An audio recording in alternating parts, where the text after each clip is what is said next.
Okay, we are now recording, and the recording will be available next week on our League YouTube channel, which is League HP-HWD. And I also will send a link to that YouTube video on to all the registrants, and it'll be posted on our League website, lwvhp.org. Just a few suggestions for you. Once the program starts, I suggest you go to speaker view, where you just see the speaker rather than the gallery of all of the small boxes of people. And that's, if it says gallery view, you click on it. If it says speaker view, you click to it. So I'm going to click to speaker view, and then that's there. The other thing is that if you could start your chat boxes, I'm sure most of us are familiar with it. The chat box, to start it, you click on the bottom of your Zoom box. It says chat, you click on it. And I would suggest if you can just scroll over, move it over just a little bit to the side so it's not in the way of the speaker view. And that is the way that you will be able to pose questions for the speaker for the evening. Everyone will be muted at the end. I will just make sure that that the speakers are unmuted. At the end, when we're done, I will make it be a free-for-all and let everybody unmute themselves, so if they want to chat, they can. And now I would like to welcome Judy Miller, who is the chair of our local League of Women Voters of Highland Park, and she will start the program. So let me get her unmuted. Whoops.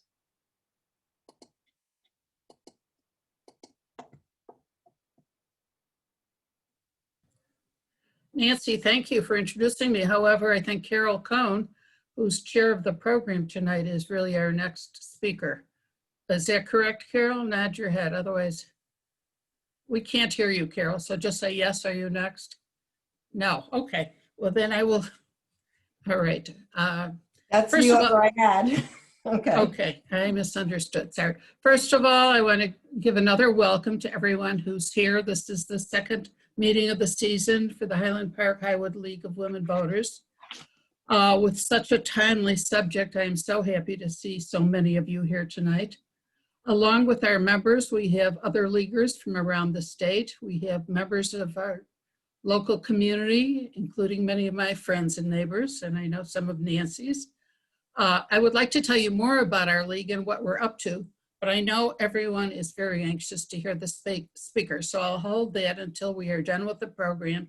And I invite everyone to, quote, stay on the line afterwards so you can chat and meet our we have some new members here tonight. I can introduce our leadership team, and you can hear about what our league is up to these days. So I am so pleased to be able to introduce our distinguished moderator, Betsy Lazar. Betsy holds a BA from the University of Michigan and a JD from Northwestern University. She's been a resident of Highland Park and a member of the Highland Park League for many years. After serving as a co-president of our league, she went on to become a vice president of the State League of Women Voters. In that capacity, among other things, she co-chaired a statewide coalition to get a graduated income tax amendment to the state constitution on the Illinois ballot. And I'm happy to say that it's 25 years later, but now we have such an amendment on as our first item on our ballot, and voters have an opportunity to vote for a fair tax for Illinois. And I hope you all will vote yes. Back in our community, Betsy served as a housing planner for the city of Highland Park, where she played a leading role in developing and implementing the city's affordable housing plan. She has also served in a leadership capacity with a number of other nonprofit, civic, and community-minded organizations, and is on the staff of BPI, a public interest law and policy organization where her primary focus is on expanding housing choices for low-income and minority families. Okay, and now Betsy Lazar. Thanks, Judy. And it's great to see everybody tonight. It's a particular pleasure to be able to introduce David Melton, who's going to talk about a topic that is weighing heavily on all of our minds. I've known David for a long time, and there is a lot that could be said about him. But this introduction will be brief, so we could maximize the time to hear what he has to say. He is a semi-retired attorney, received his undergraduate degree in history from the University of Wisconsin and his JD from the University of Chicago Law School. He largely retired from the active practice of law in 2009. Spending his career at large Chicago and national law firms. And during that time, he worked on a number of pro bono cases in the areas of campaign finance reform and election law, including litigation on motor voter, which is something that is near and dear to the hearts of leaguers. And that many of you, I'm sure, remember. Civil liberties, including police oversight, federal courts, and intellectual property. He remains very active in bar associations and law reform efforts in these areas. Currently is co-chair of the Chicago Council of Lawyers Civil Liberties Committee, and a board member of Reform for Illinois and the Chicago Justice Project.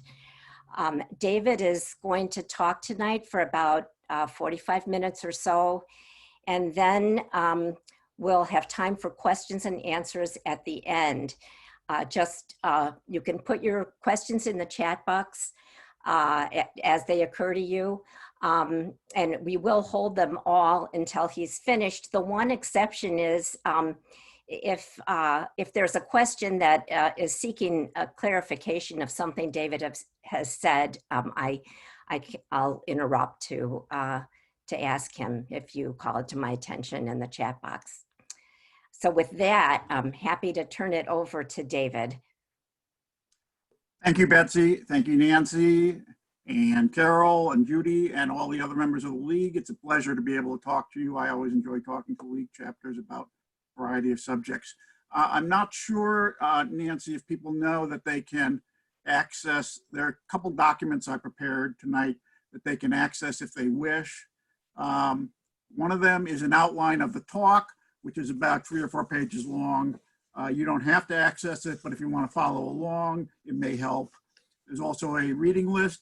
There's a timeline of the post-election timeline that we're looking at for the 78 days between the election and the inauguration. And so any of those documents, if you want to access them, you can. And if anybody has any problems accessing them, just put a question in the chat box. I just put those on the chat, so everyone should be able to see them. Great, thank you. There's been a lot written and a lot talked about over the last several months about what happens if Trump loses the election and refuses to leave office.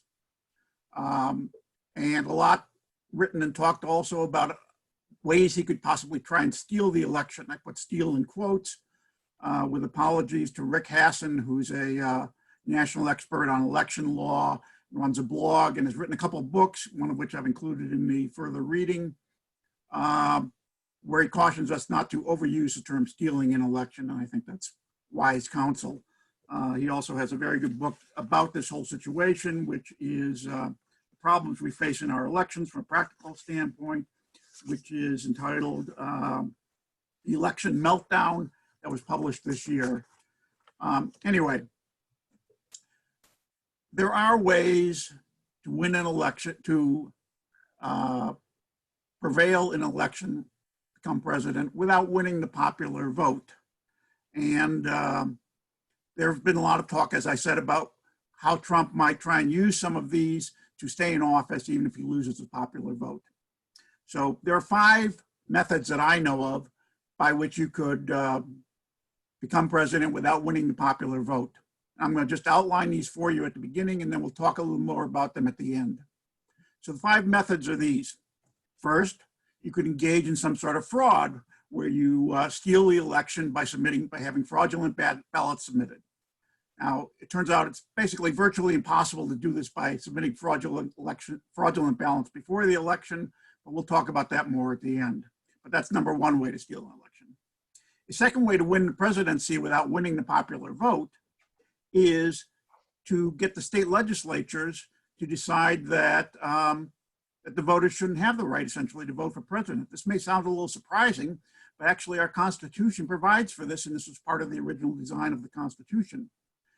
In Article 2 of the Constitution, which created the original Electoral College, we give to the state legislatures the power to decide how each state's presidential electors will be chosen. And this was a conscious decision made at the Constitutional Convention of 1787. And it means that the legislatures could, in theory, decide at some point that rather than having people vote for the president in their state, they're just going to designate on their own by majority vote or some other method who the legislature wants to be the electors. And actually, when the Constitution was first adopted, a number of states did this. The power, unfortunately, that the legislatures have in this regard seems to be pretty broad. And as recently as the Bush versus Gore opinion in 2000, the Supreme Court reaffirmed that the state legislature's power under this provision is very broad. So in theory, another way you could win the election, you could win the presidency without winning the popular vote, would be to have the state legislatures, enough of the state legislatures, decide that they were going to determine how their legislators were chosen and who they'd vote for without paying any attention to what the popular vote was in their state. And there's been some talk of maybe convincing some legislatures to do that, in this case, if the election is close enough. A third way to win the presidency without winning the popular vote would be to have the Supreme Court step in and short circuit the vote. Now, this has already happened once in Bush versus Gore. This is essentially what happened in the 2000 election. And there was a lot written at the time, and it's been a fair amount written since, that if the Florida election authorities had been permitted to finish their recounts, that actually Al Gore would have won the state and would have won the presidency in that year. But the Supreme Court cut it off. They have that power, and it was exercised in 2000. A fourth way for someone to win the presidency without winning the majority of the votes would be to have no one obtain a majority of the votes, because the way it works under the Electoral College, in order to win the presidency, you have to win a majority, an absolute majority of the existing electors.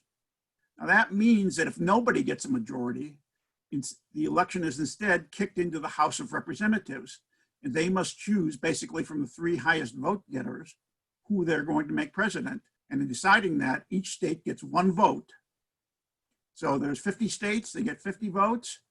And the way it was resolved, it's been resolved this way when it's been used, is that the state congressional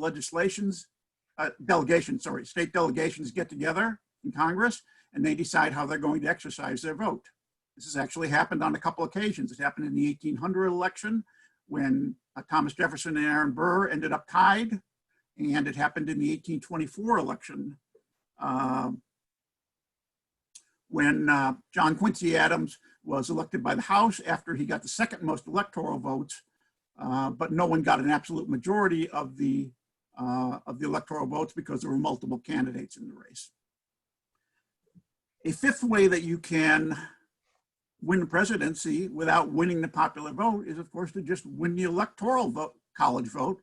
You don't have to win the popular vote. And this has happened at least 4 times in our history. In 1876, in 1888, and most recently in the 2000 election this happened, and again in the 2016 election, which, contrary to what President Trump says, he lost the popular vote by 3 to 4 million votes, but he won in the Electoral College because of the difference between the popular vote and the Electoral College vote.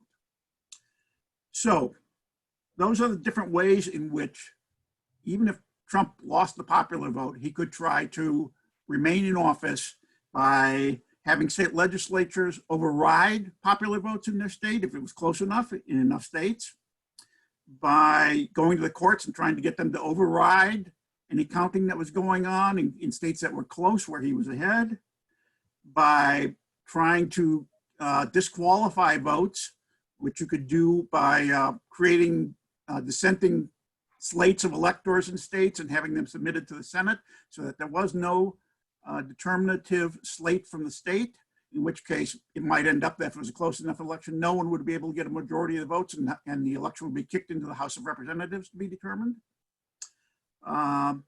So those are some of the things that have been talked about and written about in the past few months. Let's talk a little bit now just about the process of how the Electoral College works and a little bit about its history. So the way the Electoral College works, it was originally, let me start here. There are 538 members, electors, chosen in different states and in the District of Columbia. That's 535. Of course, each state gets a number of electors that corresponds to the number in their congressional delegation. So that's the number of your House of Representatives, plus the senators. In addition to those 535, the District of Columbia, under the 23rd Amendment, also gets 3 votes, 3 Electoral College votes. As I said, in order to win the election, you have to get a majority of those votes. So a majority of the 538 is 270 votes. When you get to 270, you win, period. If nobody gets to 270, then the election is kicked into the House of Representatives, where, as I said, states vote, 1 vote per state.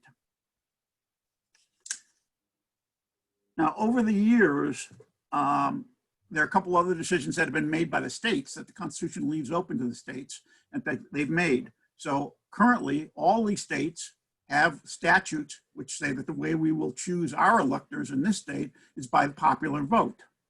So states determine how their electors are going to vote based on how the population in the state votes. Most states also, with 2 exceptions, the states also have a winner-take-all rule, so that whoever wins the overall vote in the state gets all the state's electoral votes. Now, there are 2 current exceptions to this, and there have been more in the past, but there are 2 current ones. In Nebraska, if you win a congressional district in the state, even if you lose the overall vote in the state, you can still end up with 1 electoral vote for each congressional district you win, and the same thing in Maine, so that you can end up with split electoral college delegations in Nebraska and Maine. But other than that, all the states are winner take all. And this was a decision that states came to early after experimenting with different things early on in the history of the country. Just a short aside on the Electoral College itself. Why do we have it? Well, the original intent behind having an Electoral College was to resolve a debate that they were having trouble resolving at the Constitutional Convention about whether the president should be selected by a direct popular election of the voters, by choices made by the state legislators, or by the state governors, or some combination of that.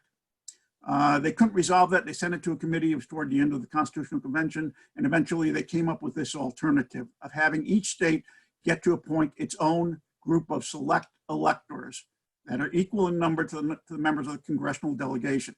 However, none of the presidential electors can be government officials or employees. I won't bother you with the details about why they thought that would be a good system, other than they thought it would be a good compromise. And the important thing to know is the Electoral College never worked the way the founders actually initially intended, because they forgot to factor political parties into the equation, and that changed everything. They also made a couple logistical mistakes that resulted in a tied election inadvertently in 1800. They fixed that with an amendment to the Constitution, the 12th Amendment, which is actually the provision that controls the current Electoral College, the way it works. As I mentioned earlier, there were variations in the way states initially decided to choose their electors for president. Some states early on had their legislatures decide who were going to be their state electors. Others had the state electors chosen in their congressional districts in their states by popular votes. Still others did it by popular election. Eventually, all the states, after by the time of 1840 and thereafter, virtually all the states went to a system of having the popular election in their state determine who got their state's electoral votes. And during the same time frame, starting after 1840, virtually all states went to a winner-take-all system, basically because that maximizes each state's own political power. So that system went along until 1876, and they ran into a problem in that election. You may remember a little bit about hearing about that election, which was a centennial of the country, between Hayes and Samuel Tilden. This was the election in which basically it ended up in a tie.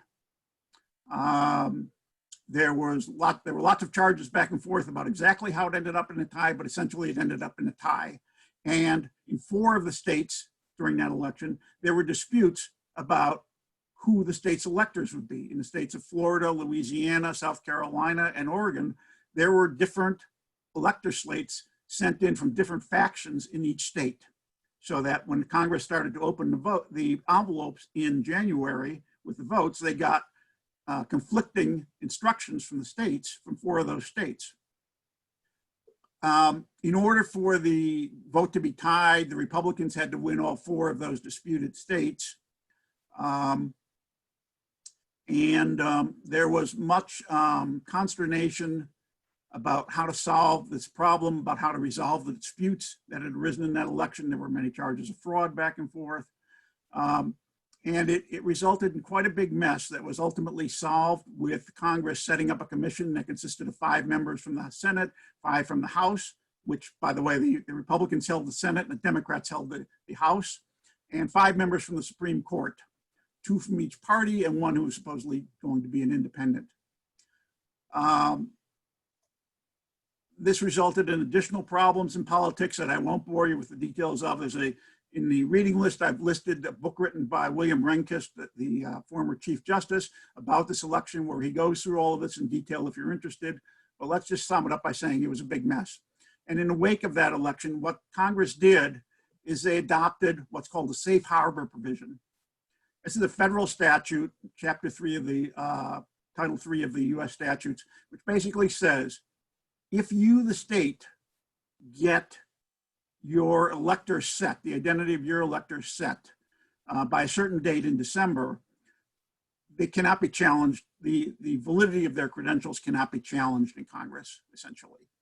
So if you get them in by that date, you, the state, are guaranteed that that's who your electors will be and who they will vote for. This year, that date is December 8th. That's known as the safe harbor date. And then the electors meet in their state capitals about a week thereafter and actually cast their votes. The next big controversy, although there were a number of other smaller ones, was of course the 2000 election, which I sure assume you all remember, from Bush versus Gore, and what happened there, where we essentially had a tie popular vote in Florida, disputes about recounts and which votes to count, and some ambiguous votes and how to count those. And it ended up being resolved by the Supreme Court in a one-time only decision, deciding who should be president by a 5-4 vote. Wasn't ideal. One other word about the Electoral College. There's something called faithless electors, and there was a case that just went up to the Supreme Court this term about it. That's basically electors from the state who said they would vote one way for a party, got elected or got chosen as state electors in that way, and then changed their minds afterward. There have always been a few of these, but they've never made a difference in any election. The closest anybody came was an effort after Trump was elected to try and get a number of electors to change the way they had pledged to vote. And actually they got 7 people to do it, but it wasn't enough to affect the outcome.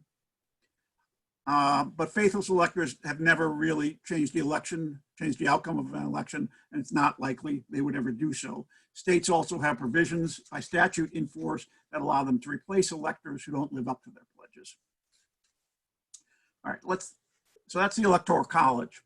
Let's talk for a second about what actually happens during the election in terms of counting votes and ballots, because there's been a lot of talk about fraudulent ballots, as I said, especially this year with the increasing use of mail-in ballots in light of the pandemic. So the first thing that is important for everybody to understand, which everybody knows at some level, but sometimes loses sight of, is that the election is actually conducted by over 10,000 different local election authorities.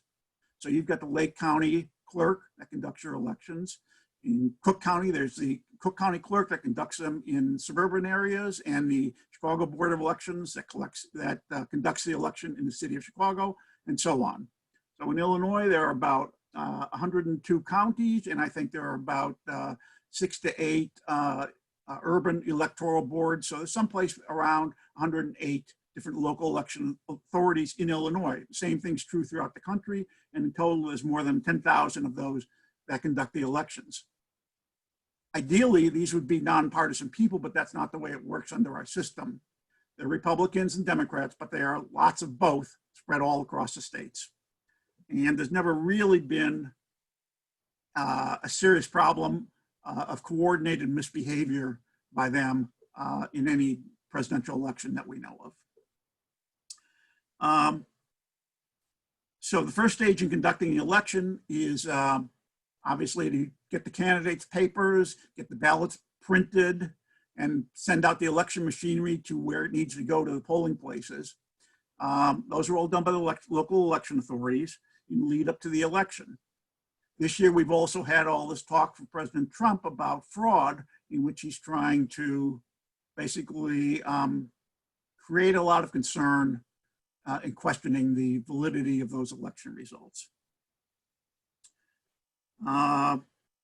So the first stage is for people to go and cast their ballots at polling places on election day, and for local election authorities to then start counting those ballots, which they do starting at 7 p.m. here. If there are problems with polling places opening or having working machines that aren't working, things like that, sometimes courts will extend the hours for some of those polling places that have had problems. But generally, at the end of that day, in most states by 7 or 8 o'clock, the polling places close and the local election authorities start counting the ballots. And because we have, because of the advances in the way we count votes over the years, we've gotten used to a situation in which by the end of election night, we usually know who the winner is.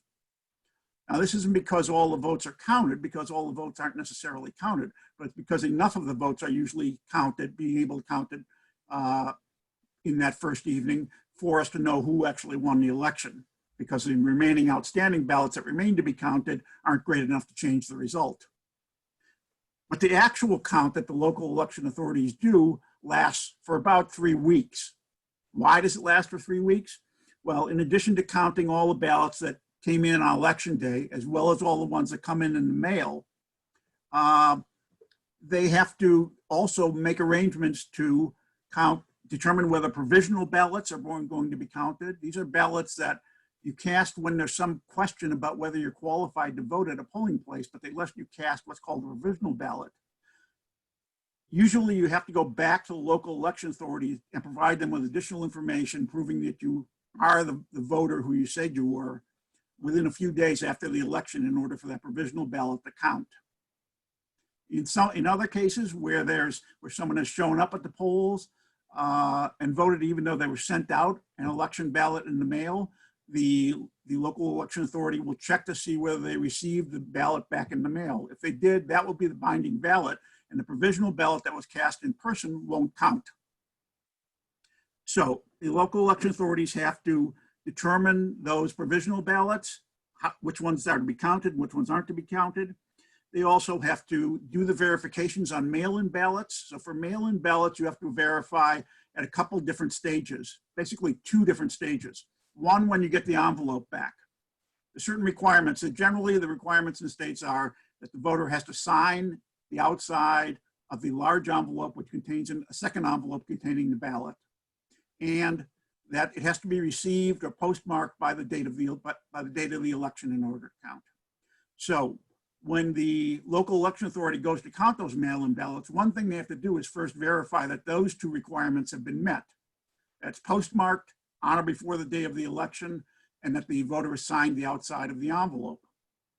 The second thing that happens to then happen is you can then open that envelope And now you've got an envelope where there's no voter identification as to which voter it's coming from. It's anonymous, and it contains the ballot. To actually count the ballot, you have to open that second envelope and then process that vote through whatever electronic counting machinery they process ballots through. That's how it's done. In some states, you cannot begin counting mail-in ballots, you cannot begin processing the outer envelopes until the election eve, the night of the election. In that case, it's going to take quite a while to count the ballots potentially if there are problems. So some of the problems we've seen over the years and some of the problems we've seen this year are, for instance, one election authority sent out return envelopes that had postage prepaid up on a meter.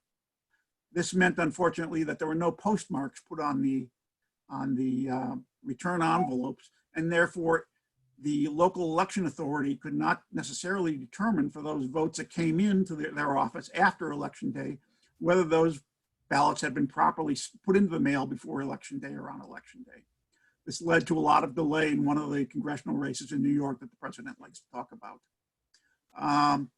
A second problem is that, as I said, if you don't allow the local election authority to verify the envelopes first, they're going to have to do that as well as then actually tabulate the results on election night, and that can delay the results. Now, in a majority of states, the local election authority can start processing, can do the outer envelope verification, look at the signature, make sure that the inner envelope is sealed, and set it aside then to actually be tabulated and counted on election day. Illinois is among these. This should mean in most cases that in states like that, there shouldn't be really very much delay in counting those additional mail ballots. It might add a few hours to the count, but it shouldn't add that much more to it. So in most of those states, we should have the election results by no later than the day after the election. And in many, we'll have it on election night.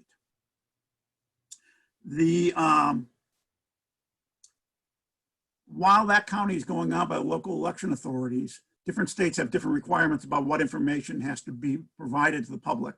In Illinois, we have what's called the 48-hour rule in our election code. And this means that at the end of 48 hours after the election, each local election authority has to post and report how many ballots they've counted and what the results are on those, how many ballots they have left that are uncounted, how many ballots they have left for that are unaccounted for, how many mailed in ballots they sent out that haven't come back, and things like that. So you can get a pretty good idea of how many votes have been counted, what that result is, and how many votes are outstanding, so you can determine whether the outstanding ballots are large enough or numerous enough to have the potential of affecting the outcome. And that has to be reported within 48 hours. And other states have similar kinds of interim reporting requirements. Most states, like Illinois, give the local election authorities about 3 weeks to finish their counting, and then they have to canvass the vote, meaning they do spot checks to make sure that the results they got in the counting through their machines and so on were accurate. They basically audit 5% or something of the machines to make sure that they were getting accurate results. It's called canvassing. Once that's done, the local election authority then issues a certificate saying these are the results in our jurisdiction for this election, with how many votes each candidate got and who won. And they will issue a certificate basically to the winner. Those results are then sent up to the State Board of Elections in Illinois or to wherever the state authority is in other states, and they're compiled at the state level.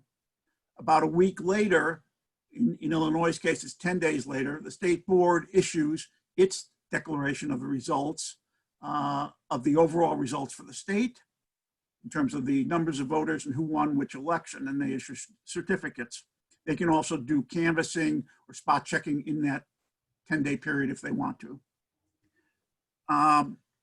Once the state board does that, then the governor or the legislature or both send a certificate on to the US Senate saying what the results were in our state. And the results are who our state electors were that were chosen, because this is something that gets lost a lot in the discussion that people don't really understand. You're not actually voting for president or vice president, even though that's whose names you're checking on a ballot. When you vote in virtually every state for president or vice president, what they're actually voting for is a slate of presidential electors who've agreed to vote for that candidate. So the results of the election are that are reported out by the state about a month after the actual election date, is that this slate of electors got chosen. So if Biden wins the vote in Illinois, the popular vote, then the Biden slate of electors will be chosen, and the state will send a notice to the U.S. Senate saying the results are that we have chosen these 12 people as our electors, and they're all casting their votes for Biden. That's the way it works in every state. We're voting indirectly for the president by voting for selecting the actual electors to the president, to the Electoral College. The states, as I said, have to get those results in. They have to determine who their state electors are by the safe harbor provision, which is December 8th this year. Once they do that, they send in the results. Their electors, the electors that have been selected meet in each of the state capitals around the country, and they formally cast their votes. So the electors that were chosen, if it's Biden or if it's Trump, whichever set of electors gets chosen by the population, meets in Springfield on December 14th this year, and in each of the other state capitals, and they cast their votes for their candidates. Those votes by those electors are then sent from the state on December 14th to the US Senate, as well as to some other record-keeping places. The Senate reconvenes on January 3rd with the new Congress, and on January 6th, both houses of Congress meet jointly to open and count the electoral ballots for the president. The president of the Senate runs that process, but it's generally a formality. But if what happens in 1876 happens and there are disputes, then the way it works is, if states results are open and someone objects to them, you need one senator and one representative to object to that state result. And then the Senate and House have to separate, decide whether they're going to accept that objection or accept the state's reported results, and then they get back together. If both houses agree to accept or reject it, that's binding. If they don't, then it goes to a vote in the House, and under the statute, which is in the Title III of the U.S. Code. And I believe that in this case, if the Congress and if the Senate and the House can't agree on how to resolve a dispute about a particular state's ballot of electors, that the governor of the state then makes a decision. That's what the current U.S. statute provides.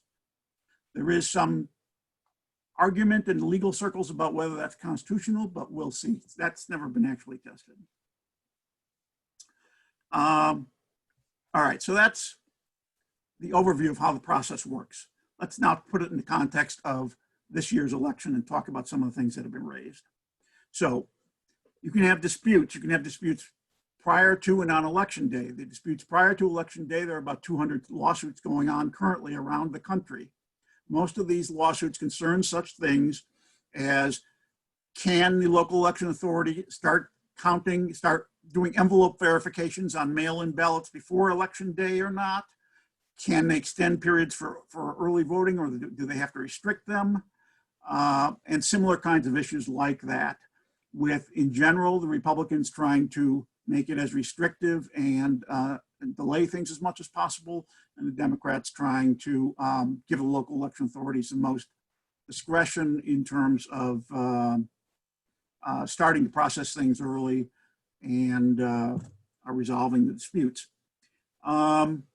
But those cases are going around the country, but in many cases, state statutes determine the answer to those questions. And so in many of these cases, the litigation that's being had is really not very likely to succeed. And we know in most states how these rules will apply and whether the extent to which it will slow down the counts in the state or not. A second set of disputes you can have is during the counting phase. Now, this is the kind of disputes that you have when you have close elections generally. So all states have provisions that if elections are close enough, and generally it requires that the losing candidate be within a certain number of percentage points of the winning candidate in order to challenge the election and to ask for basically a recount. Initially, what they ask for is what's called a discovery recount, where they do a spot check on the precinct results to see what the likely error rate is in terms of overvotes and undervotes and so on. If that's large enough, then there's a decision made by a hearing officer, basically, about whether you'll go to a full recount for that state or some other partial type of recount. This is what happened in Florida in 2000 with the different recounts that were going on there.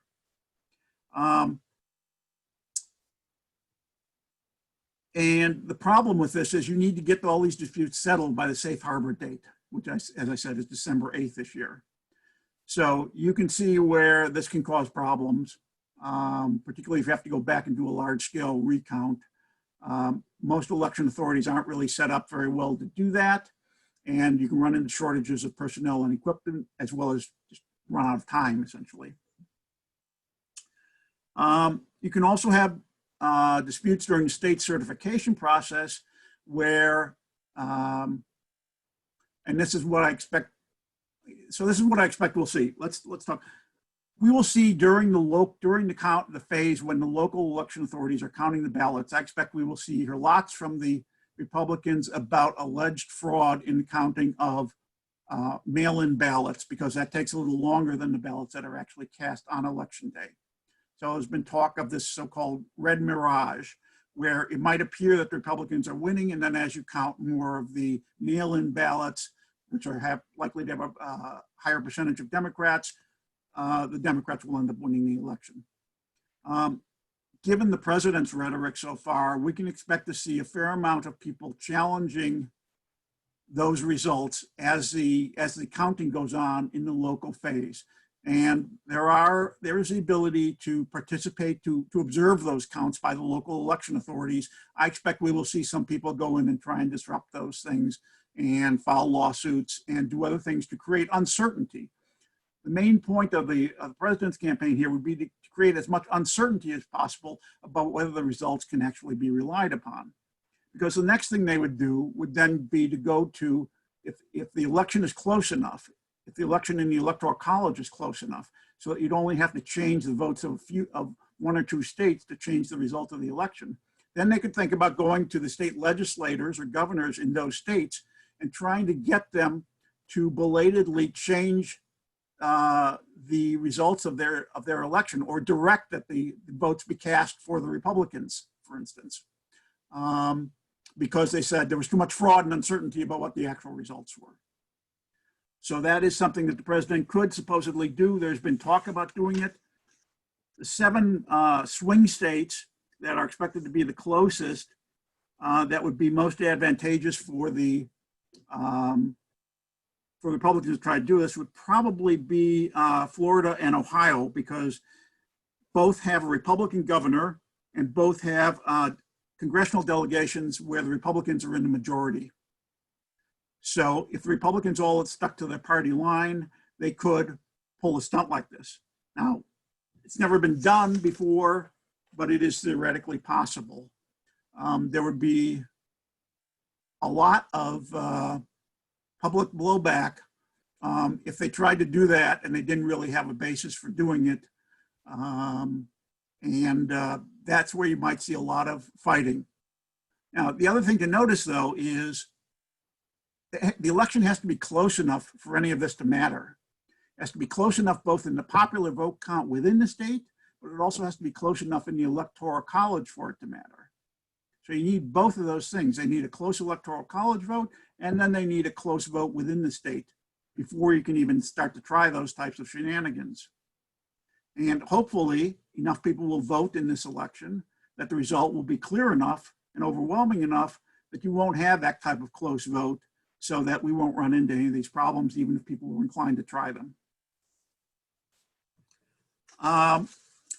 The other thing you could have people do is try and disqualify state ballots so that the election gets kicked into the House of Representatives. And there has been some talk of Republicans trying to do this. The reason for that is because currently 26 of the 50 state delegations have a majority of Republicans in their state congressional delegations. So that if states vote one by one, if all the Republicans voted on party lines, they would have 26 votes and would win the election in the House in choosing the next president. There are a lot of contingencies there. One of them is that would remain the breakdown on the state on the congressional delegations. That may change with the election results, obviously, this November. Some of those state delegations could flip. And which way they would flip is a matter of lots of prognostication and uncertainty, but nobody really knows. And it's really pretty unpredictable as to which way it's going to go. But if they did flip and the Democrats had a majority of the congressional delegations, that route to trying to steal an election would also be closed for the Republicans and the president.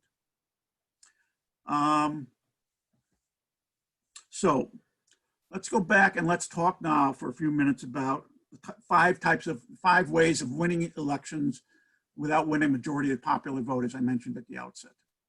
So the first one is by submitting fraudulent ballots. And this is the one that the president keeps harping on, that all these ballots, mail-in ballots, involve fraud, or that people are fraudulently going into polling places and casting illegal votes.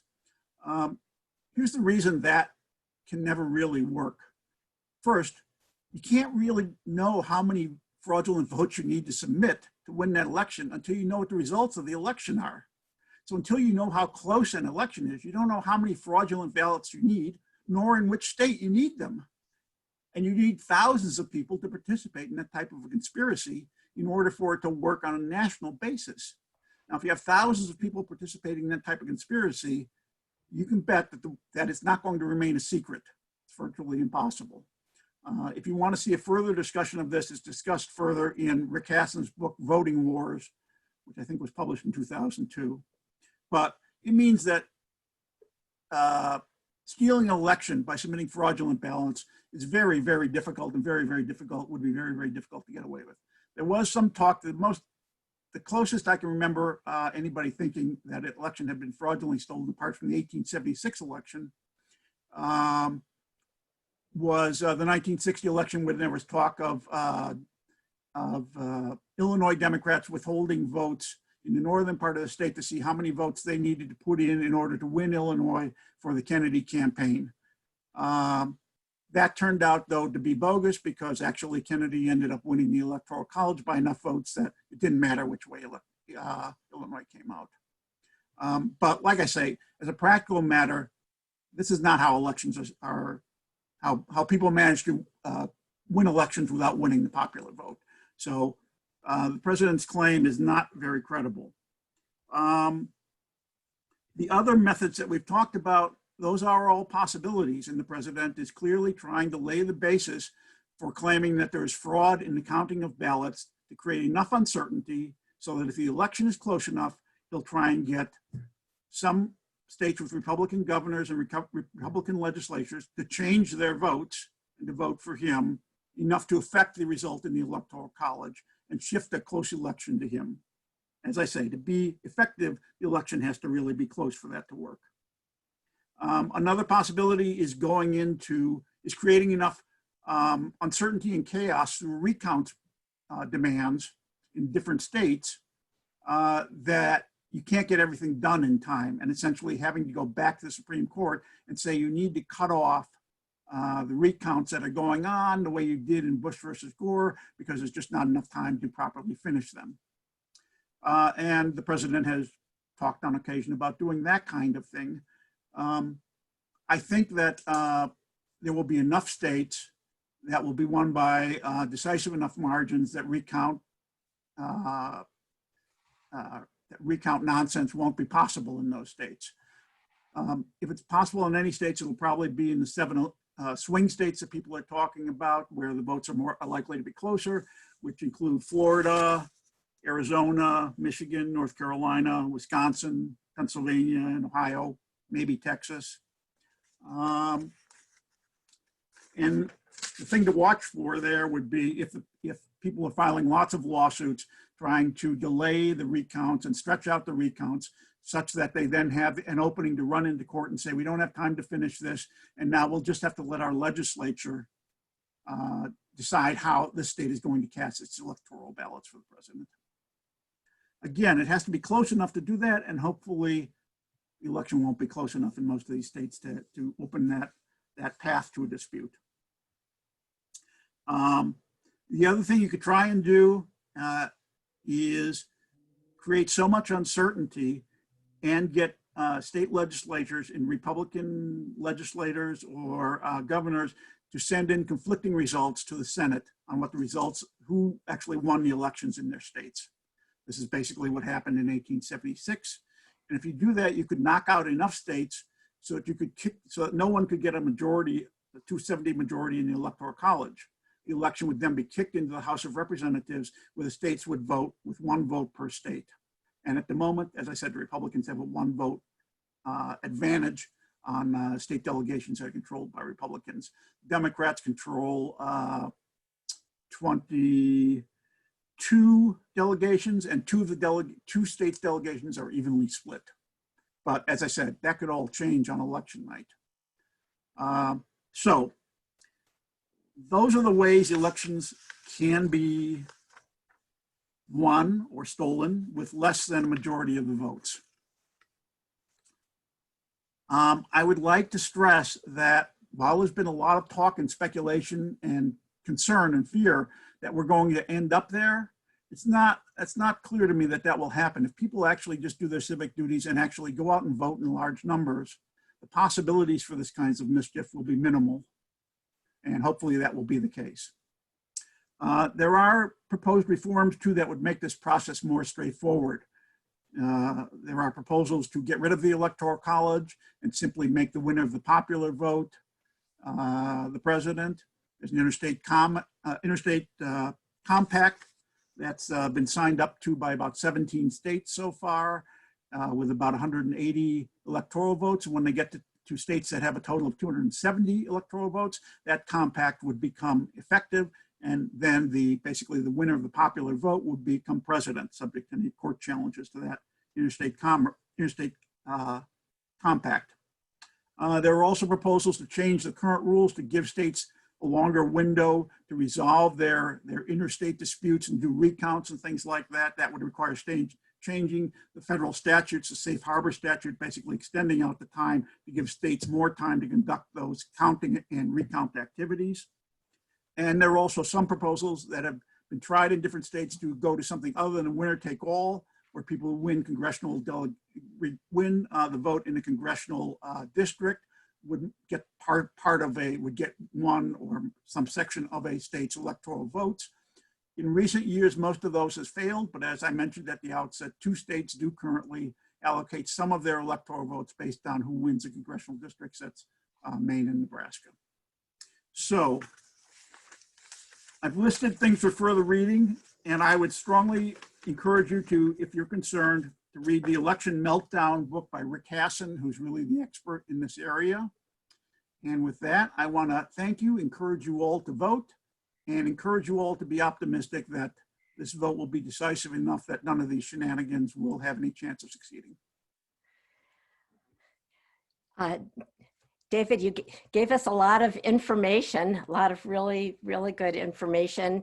We've got questions in the chat box. We also had one that was submitted ahead of time, but a couple of questions in the chat box we can start with, because they are asking, you know, what is close enough, both in the Electoral College and otherwise, to trigger some of the shenanigans that you talked about. Sure.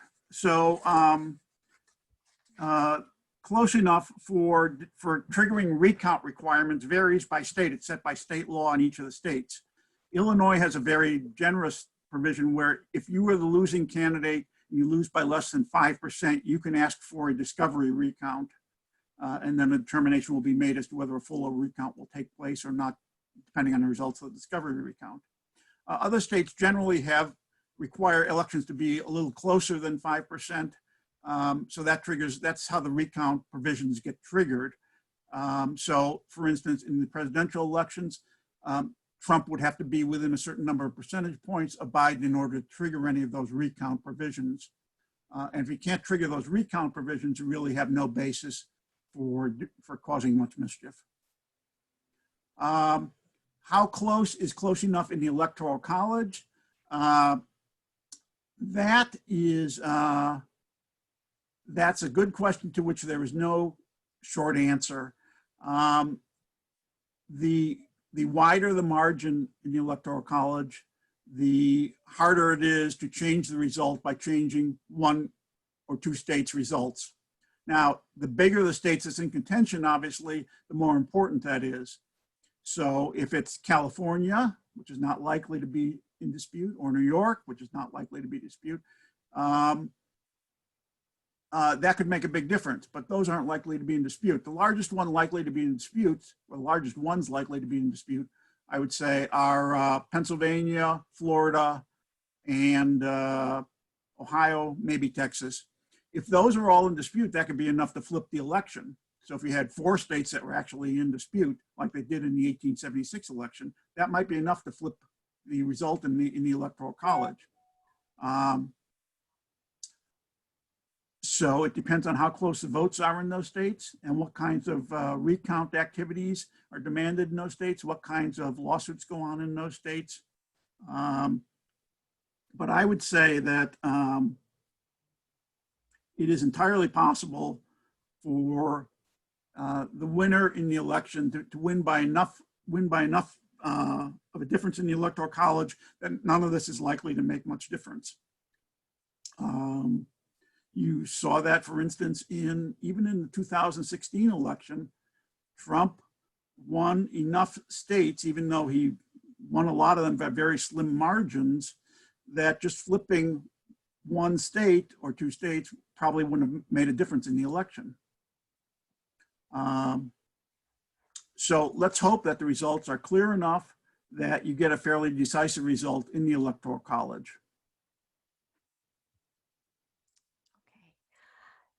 Thank you. All right. This is a question that was submitted ahead of time. It looks like it looks likely that the Supreme Court will be decidedly in the conservative camp when it comes time to vote in November. If the results are contested and the Supreme Court is asked to rule on any case which may be determinative in deciding the winner of the election, is the result likely to be accepted by the public? And if not, is there any recourse for voters who believe they have been disenfranchised by the court's decision? Let's take the last question first. Is there any recourse? The only recourse by the voters is to vote new people into office on the next election, basically. Is there anything that can be done if the Supreme Court were to rule in a way that a majority of the population thought was unfair? Not very much, although over the long term, the court is mildly sensitive to that sort of criticism and pressure. But no, the short answer is no, there's not a lot that can be done in that case, nor is it likely that the Democrats will be able to prevent the current nominee from being confirmed to the court by election day or shortly thereafter, nor is it likely that they can extract from that nominee any kind of promise to recuse herself in the event of a dispute that reaches the Supreme Court involving the election. All right. Next question. Is it true that over 500,000 mail-in ballots were disqualified in the primaries? Are you concerned that millions may be disqualified in this general election? The number of ballots that will be disqualified, mail-in ballots in particular, is somewhat of a concern, mainly because there's so many new voters who have not used the system before, who may get hung up, who may not properly follow all the directions about signing the outside of the envelope, about sealing the inner envelope, and so on. Now, the good thing, and the hope to hold on to is this. Every state basically has to give, if they're going to disqualify your mail-in ballot, they're supposed to give you notice and give you at least a couple days to go into them and say, no, that was in fact, I am in fact the voter in question. Yes, I forgot to sign it, but that is in fact a valid ballot from me. Or yes, I didn't understand I had to seal the inner envelope, but that's what I wanted. It's still a valid ballot. And so a lot of these objections, if they are properly handled, and particularly if there's enough time to handle them prior to the election, if the election, particularly if the local election authorities have the authority to start the envelope verification before election day, there will be more room for them to give people this opportunity to come in and correct ballots beforehand, so that the numbers disqualified will not be as high. As for the 500,000 number, I haven't heard that number, but it's possible that a significant number of ballots have been invalidated. But I hold out hope that because with this correction procedure that I've just described, that the numbers will not be great enough, hopefully, to make a difference. But I do think that you will see litigation and arguing about this. One of the cases that's been going on has been a ruling by the Pennsylvania Supreme Court that naked ballots aren't to count. This is if the voter puts the ballot, instead of putting the ballot into the second envelope and the second envelope into the first envelope, they just put the ballot into the first envelope. That's called a naked ballot, and the Pennsylvania Supreme Court has ruled that under Pennsylvania law, that ballot is invalid, doesn't count. Now, it would seem to me that they have to give voters the opportunity to come in and reaffirm that that's a proper ballot from them. But we'll see where that comes out. That case is going on. Similar kinds of cases going on around the country. But as I said, the majority of states allow local election authorities to begin processing those outer envelopes before election day, and that should hold down a lot of those problems. But yes, there will undoubtedly be some snafus with the large increase in the number of mail-in ballots. But we also have a number of states where it's been shown to work over time. The real uncertainty here comes from the increase in the number of first-time voters using mail-in ballots for the first time and whether they'll get it right. And the hope is that people using mail-in ballots, especially this year, will send them in as early as possible. Exactly. That's the best. The best advice is to send them in as early as possible and to make sure you read the instructions. I know that it's sometimes tempting to just slap it together, but read the instructions and make sure you follow them, and then it should be fine. There's a question about foreign interference. If foreign interference is obvious, can this be taken into account in any way? Theoretically, it could be. It would probably require some kind of lawsuit and some kind of court intervention, approving some kind of compensatory action by the local election authority or the state. But if you could prove, for instance, that a foreign government broke into your election base and changed some votes, you could get them changed back. That would not be so easy to do, though. But virtually almost all states now have voting systems that may have an audit trail, a paper trail of what the actual ballot was that was cast. There were a few states, and there's still very few, that don't have paper ballots confirming the electronic voting machine results. But those have been reduced in number greatly, and hopefully that won't be a problem. If you drop your ballot in a ballot box rather than return by mail, it won't have a postmark. That's right. But how does that work, and how safe are the ballot boxes? The drop boxes are actually for people who are concerned about the post office trying to slow down the mail or losing the ballot or so on. The drop boxes are actually a very good idea. They're generally operated by the local election authorities, and the local election authorities generally empty them out every day, so they know exactly when those ballots came in, and they'll be accepting ballots at those drop boxes until the end of till the end of the day on November 3rd. So they're a good alternative if you have concerns about not trusting the post office, to just find one of those drop boxes and drop it in there. That's essentially the same as dropping it off at the local clerk's office, which is also an option if you want to do that. The other option is to go in and vote early in person. Even if you've requested a mail-in ballot, if you decide you want to go in and vote in person, either early or on election day, you can do that. You just have to take your ballot with. The poll worker should then take your ballot. They'll basically cancel out your mail-in ballot and they'll allow you to vote in person.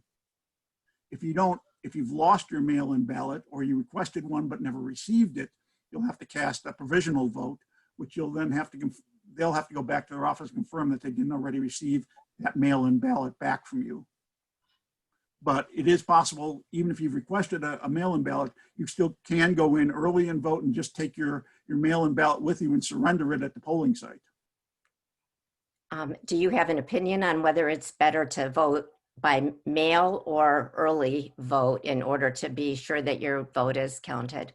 I would encourage everybody who feels safe enough to do it to go vote early in person, because those votes will clearly be tabulated on election day by the end of election night. And you won't run into any kind of problem then with if people are trying to fool with the system on verifications of mail-in votes or other issues that they're raising with mail-in votes. So I would say my personal preference and what I plan to do personally is to go vote in person early. But if you don't feel comfortable doing that because of COVID, then send in your mail-in ballot. Just send it in at least a week before the election. It should be fine. And make sure you follow the directions. Here's another question. I believe you said that if the vote in a state is close, that the legislature can appoint a different slate of electors, delegates.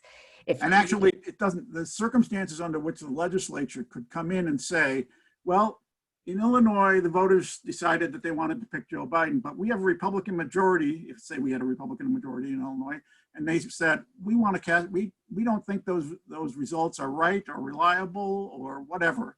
For whatever reason, the legislature could, in theory, say, no, we're going to appoint Republican presidential electors, notwithstanding the popular vote.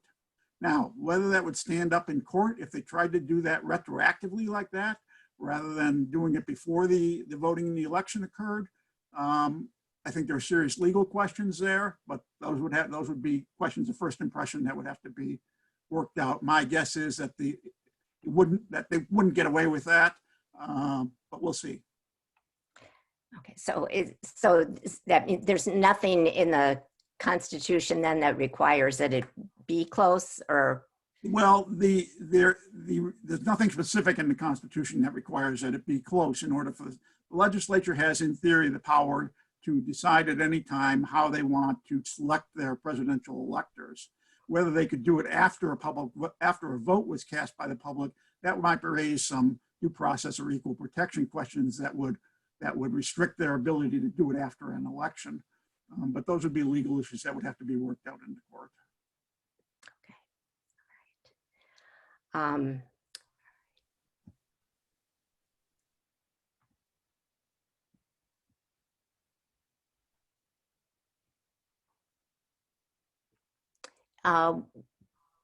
Let's see.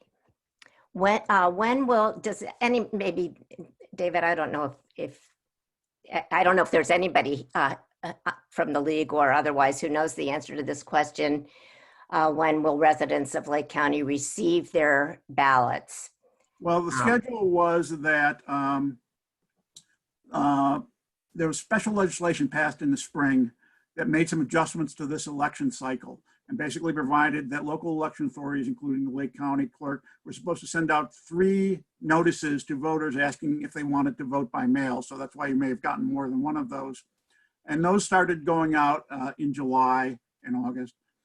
The local election authorities are authorized to begin sending out mail-in ballots to people who request them on September 24th. So that happened already. That's been about a week. local election authorities are empowered to send them out at any point between now and the election date.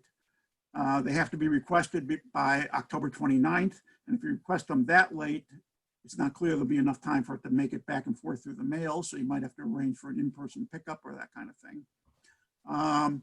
But the local election authority should be sending out the ballots now. I don't know what the particular schedule is that the Lake County Clerk is following, but I would expect that they've probably already started sending out some ballots. And so if you've requested a ballot, you should be able to check on that. You can call the clerk's office and ask them if you submitted a request. Yeah,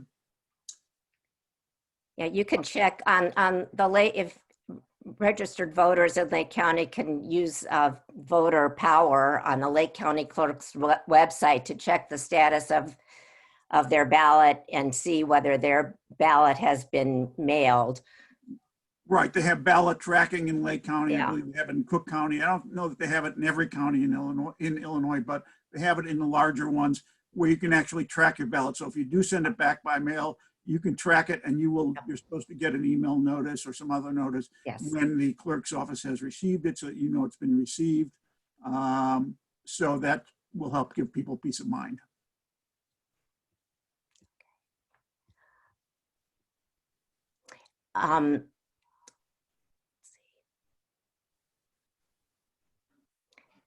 I think this is just for clarification. If you ask for a mail-in ballot, the only way to vote in person is to bring in the mail-in ballot. I think that's correct, right? You can, if you lose it, you can't find it on voting, you decide you want to vote in person, you lost the ballot, the mail-in ballot, or you asked for it, but you never got it. As I said, you can still go in and vote in person, but they should make you vote by way of a provisional ballot rather than a regular ballot. All that means is it'll be put in a special pile, and after election day, they will go check and see whether they've received a mail ballot from that same voter. And if they have, then the provisional ballot won't count, and the mail ballot is what will be counted.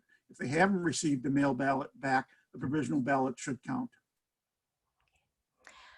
What happens if Trump clearly loses the Electoral College and refuses to accept the results? Well, under the Constitution, his term ends on January 20th. If for some reason, say a big dispute in Congress and the courts and whatever, there's some big mess whereby there's no ultimate determination about who the winner and who the next president will be, Nancy Pelosi would become president under the terms of the Constitution, because the president's term would end and she would be the next in line, as I understand it. So you should be able to console yourself with that thought. If things do not get worked out by the January 20th, then I believe that Nancy Pelosi would succeed to the presidency by default. I think we got one new message. I think we have time for maybe one or two more questions. Hold on. Can you clarify, can one party just delay and delay with assertions or lawsuits, even baseless, just to get that point where the Supreme Court can call off the recounts, et cetera? Why is the deadline so sacrosanct instead of working for a slight delay to fully count every vote? The short answer is people can file lawsuits, but there are limitations on that. So for instance, you have to be close enough. If you're a losing candidate, you have to be close enough to the winner to justify a recount request. And if you're not, filing some kind of a lawsuit charging fraud or something else is not very likely to succeed, in my view. And the courts are going to be very reluctant to step in that kind of situation, I think. Why there is such a need to observe to the federal safe harbor provision, that was a significant issue that was raised in the Bush versus Gore litigation, and there was lots of different opinions expressed about that. You wouldn't, in theory, you don't necessarily have to get it resolved by the federal safe harbor deadline. You could get it resolved anytime before January 20th, and it could still work. In fact, in the 1876 election, the final determination of who was the winner was made the evening before inauguration, which occurred in March. It was made on the night of March 3rd by the decisive voter on the commission. And the inauguration in those days was on March 4th. So in theory, you could go that long in terms of resolving disputes. And that's an argument against allowing the Supreme Court to cut off recounts and resolution of these things beforehand. But the later it goes, the more likely it is to be kicked essentially into Congress and the House of Representatives to get resolved.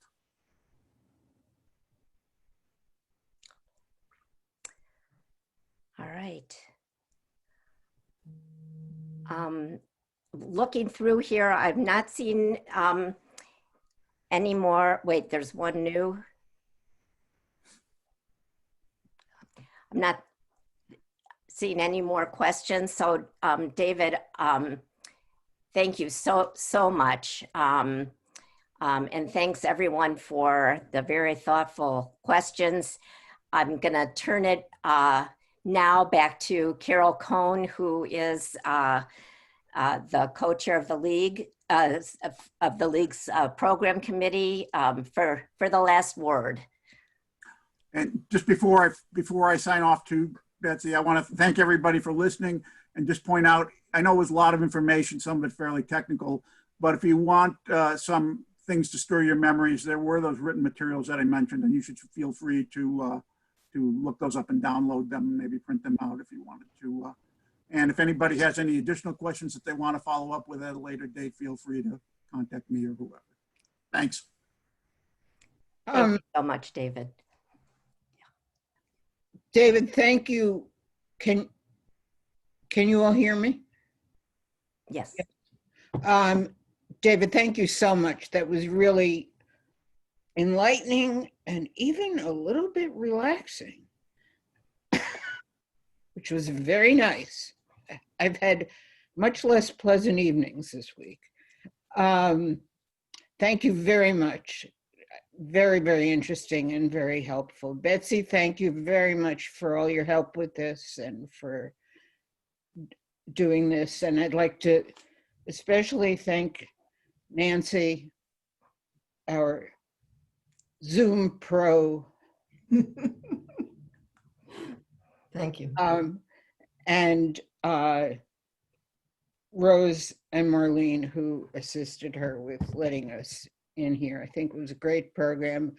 You can all unmute yourselves and make noise if you want. Let's clap for David. Are we? The election. Bravo. Thank you. Thank you. Great job. Okay. We wear masks when we're inside the building, of course, in the briefings. Well, noise going on. All right. Well, this was what Nancy was afraid of. Keep their mask on with their Can we have one person at a time? I'd like, okay, so can you please mute yourself if you're talking to someone else in your room? That's not meant for this whole group. So if you're talking private, please mute yourself. Here, plug it here. Okay, I don't know who it is. Again, I want to thank you on behalf of Do you everyone. like this in gray or do you want to see another color? Learned a lot. And Hold down the space bar. Somebody's talking in a room to someone else. somebody- If you're muted. yeah, Someone's TV is on. someone's TV is on. Okay. So if you'd like to speak, let's one at a time. But first, let me just say a few words. Again, I want to thank Nancy. She cannot be thanked enough. There is so much that's going on here, and there's a lot to learn, and she's just doing so much. So thank you, Nancy. So for those of you who are not a member of League, I'd like to invite you, especially if you live in Highland Park or Highwood, or at least in Illinois, to join our organization. We have a lot of information on either our Facebook page or our website. So you can see some of the coming events. We have a book club.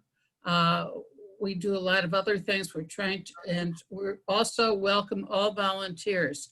So you can communicate to us through our website. If you have any questions also, please use our website. So I would like to also, we have a few new members. I know that Eleanor Bayless was online. Is she still here? Wave, Eleanor. And I would like to introduce members of our leadership team. I am the chair of the leadership team. My name's Judy Miller. And we have, I see Elaine Adler there. Elaine, do you want to say, Elaine? I can Unmute yourself and tell what you do. She has, Elaine is our league's chair for the next event coming up, candidate forum. Would you, you're still muted, Elaine. You have to unmute yourself. I just asked her to unmute, so it'll. Okay, well, we can, all right. All right, so we'll come back to Elaine in a second. Marlene, would you like to? Marlene Sinescu is also a member of the leadership team. She's also muted. Well, she's been, now she's unmuted. Go ahead. Hi, everybody. Okay. Marlene, do you want to tell us what you're involved with the league? Well, right now I'm mostly involved with the fair tax amendment, working on that because the league is in favor of it. If anyone wants any signs, I have a bunch of lawn signs that are free. If anyone wants any on their lawn, just give me a call. I'm the secretary and the roster chair and the membership chair. Let me also say one thing. If you're not convinced about voting yes for fair tax, please send us an email via our website and Marlene will call you and talk your ear off. Another alternative, and tell you why you should vote yes. Another alternative is that we have a lot of, we have a video. We had a wonderful speaker explain why you should vote yes. And we do have a video of that on our YouTube channel. So take a look at that and you will be convinced. Okay, Elaine, you were unmuted a minute ago. Can you unmute yourself again? Try it again. Sorry, I don't know what happened. Yeah, you have to put on your glasses, I guess, to do that. It was still unmuted. You're still muted.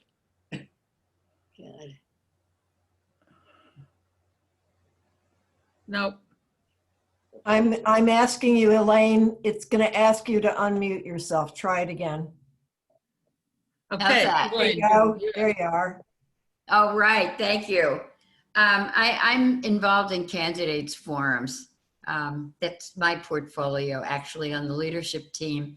And our league, along with other leagues, has been working on virtual candidate forums.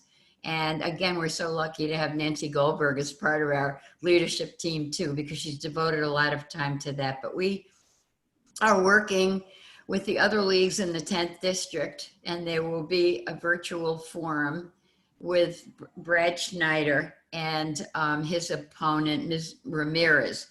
We are also having a candidates forum for countywide elections, countywide contests, and we're having one for that. So please look forward to the information that we send out, the communications that are coming up.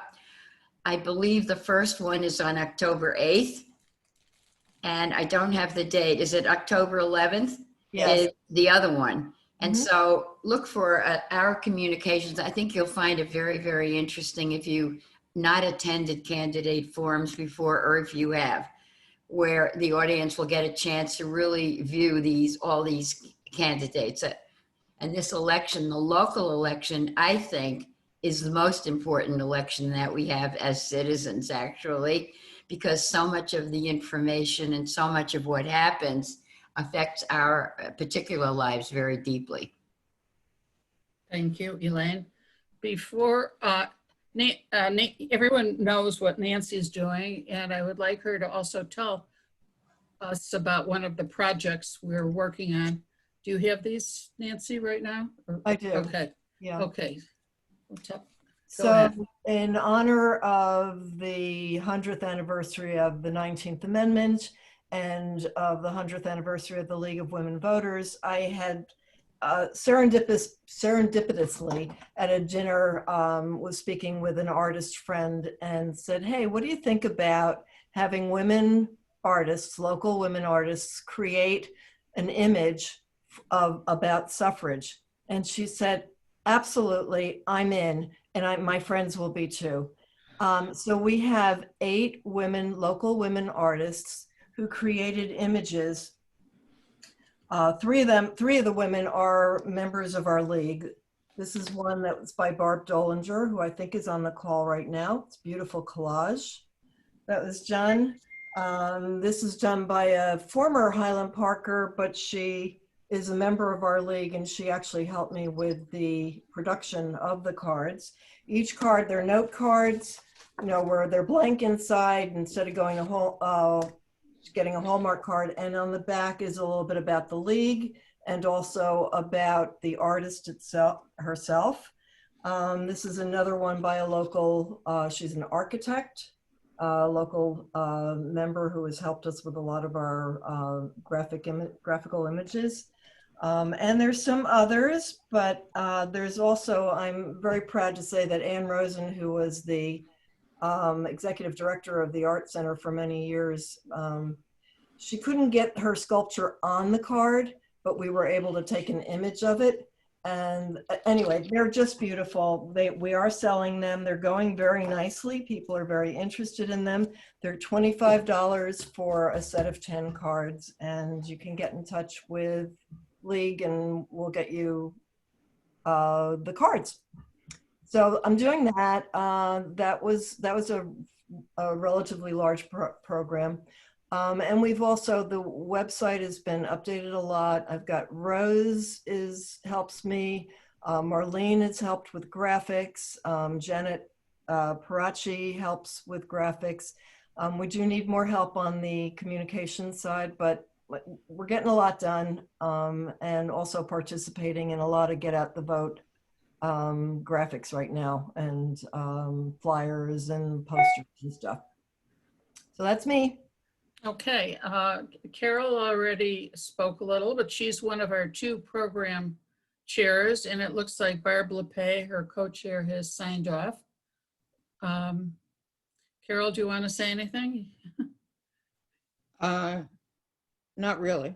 Okay, and also we have Rose Fader, who's also on the leadership team, and as Nancy noted, she's co-chair, she's on the communications. And do you want to say anything, Rose? You don't have to, just wave or speak.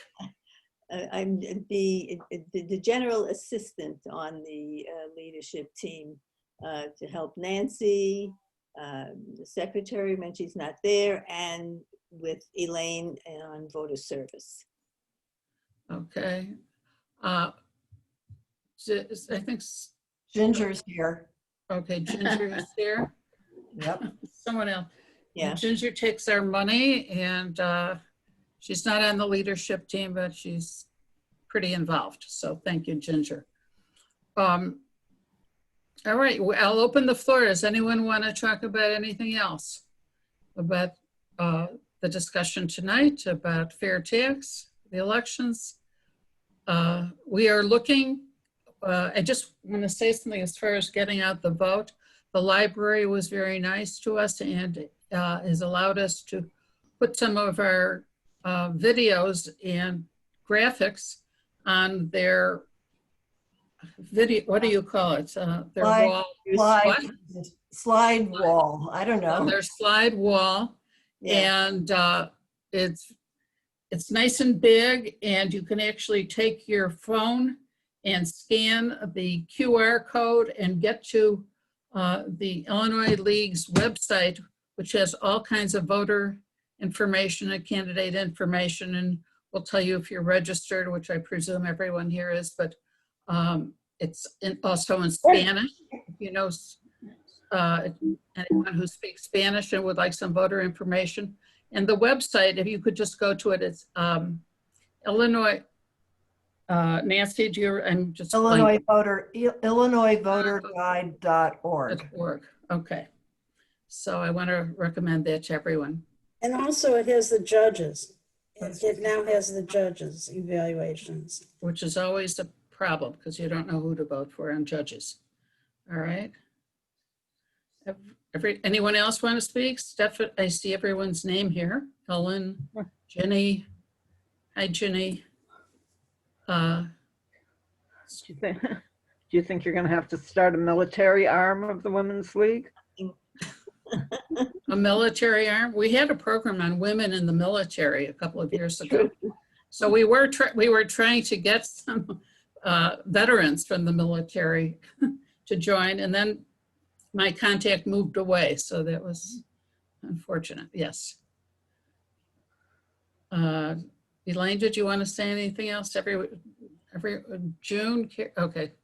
Unmute yourself if you'd like to speak. Can I just say that I wanted to thank David? I thought that was terrific. That was a lot of information, Yes. very helpful information. Betsy, thank you both, and Carol for organizing it. I thought it was a great program. Yeah, Me too. it was on the spot. Okay. Yeah. Okay, well, we can just say good night. And thank you all for Bye. coming, Thank so you, to Jan. speak. Right. All right. All right. Good night. Okay. Bye.